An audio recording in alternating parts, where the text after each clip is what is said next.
God, I love Pedro Pascal, especially as Joel. He's so good, and this whole show was just brilliant. If only LEGO could make, even just one set for it. I'll take one base of the game as well, and if that's too much, even just the figure would be fine.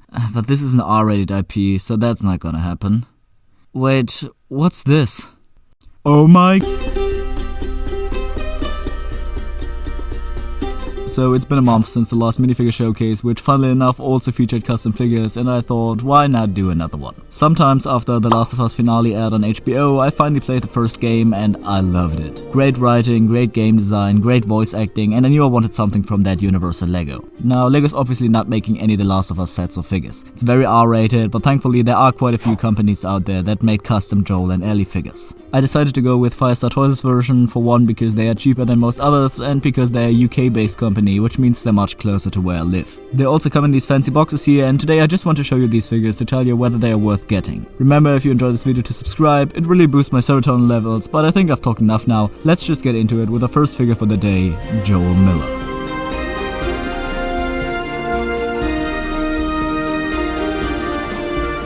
Here we have our man, Joel Miller, voiced by Troy Baker in the games, but this version is of course based off Pedro Pascal, who portrayed him in the show. Something important to note about these figures is that they use UV printing. That means that they will usually look and feel a little different to regular LEGO minifigs, which use pad printing. There's definitely a lot more texture to these, but I can heavily report that they look just as good as any regular figure. At the bottom of the legs we have a really nice looking pair of shoes. Toe printing isn't all too uncommon these days, so that's not gonna blow you away, but the printing continues onto the sides as well. It's a nice touch that gives the figure some more detail without distancing it from most regular LEGO figures with an insane amount of printing. Moving up to the hips, we have something I personally love, but it's hard to get right, that being hip to torso printing. Oftentimes we see a stark color difference between two pieces with different base colors, but this one manages to bridge that gap flawlessly, with the shirt being the exact same tone of blue on torso and hip.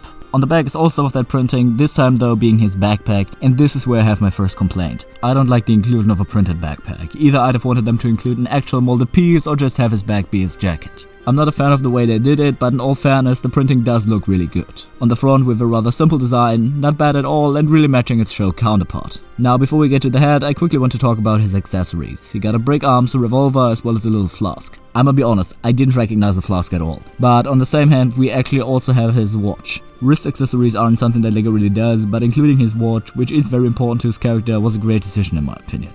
The head, I just have to say, brilliant. They managed to match Pedro Pascal's likeness really well, and going with medium tan for his skin color was smart too. We also have an alternative expression which looks just as good, and outside of the printed backpack, this is a flawless figure.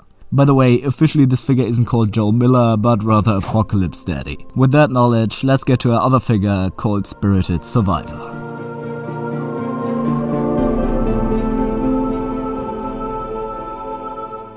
Here we have our Ellie, voiced by the wonderful Ashley Johnson, who was also in Critical Role. We really need some figures for Vox Machina. And portrayed by Bella Ramsey in the show. This minifig is rather simple, but they still put in as much effort as they possibly could. There's some rather nice toe printing again, which actually wraps all the way around the legs. If we're already on the back of the figure, I'm just gonna voice the same critique I had with Joel. I don't like the printed backpack, no matter how well it's done. Her open hoodie on the front looks quite good though, and I like how the red and white theme matches her shoes and doesn't clash in color. When it comes to the face, I think they managed to capture Bella Ramsey's likeness rather well. It's not as good as with Pedro Pascal's, but still fairly decent. Here we have a second face too, and now I want to show you the accessories that come with this figure, since one of them is pretty fucking sick. The first one is just a simple flashlight, but the second one is the pun book Ellie finds on their travels. It may be way too big, but it's really detailed, and I love all the work they poured into this. Something I forgot to mention earlier is that both these figures also come with these dope stands. They've got that fungal printing which looks great, especially since it matches the show's aesthetic really well. And now that I've shown you everything about these figures, let me tell you whether they're worth getting.